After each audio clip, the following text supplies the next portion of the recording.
After traversing every constituency across the island, the National Independence Baton Relay concluded in Castries Central under the stewardship of Housing Minister and Parliamentary Representative Richard Frederick, whose ministry holds responsibility for the initiative. The relay, which began weeks ago as part of independence activities, served not only as a symbolic journey, but also as a tribute to individuals who have made lasting contributions to national life. From community leaders and cultural advocates to educators, entrepreneurs, and public servants, key figures instrumental in shaping society were given the honor of holding the baton as it passed through their respective constituencies. Closing off the initiative, Parliamentary Representative Richard Frederick was captured alongside participants and supporters and expressed satisfaction with the turnout throughout the various legs. Well, I'm sure you could see what the energy is.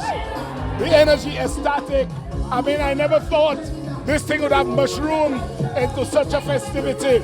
It's like 17, 18 days of carnival around the island. People look forward to it. The diaspora look forward to it with a lot of eagerness. So I'm happy bringing people together, celebrating camaraderie, celebrating nationalism, and celebrating love. Love and peace. That's what it's all about. So I'm happy to see the unity. I see persons from across the political divide, from across the religious divide, from across every divide. It's really having the impact that we wanted it to. One participant noted that the moment carries deep meaning for community members and is regarded as a highlight of the independence celebrations, with many embracing the opportunity to be part of the national journey. First of all, I want to thank the Almighty for using Honorable Richard Frederick to invent such a great spot like that. I want to tell Saint Lucians, this is the best thing that have happened to Saint Lucians and around the world. A lot of people is looking forward from the time the year open for Baton Relay.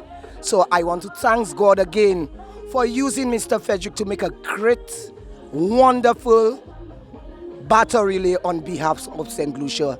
And Saint Lucia, enjoy your Baton Relay to the fullest. Happy, independent. The final leg began in La Panse and moved through Castries Central, following Grosley's official handover on Sunday evening at the SAB facility in Castries. Grosley, the island's largest constituency, took approximately 12 hours to complete its leg as the baton's journey comes to an end.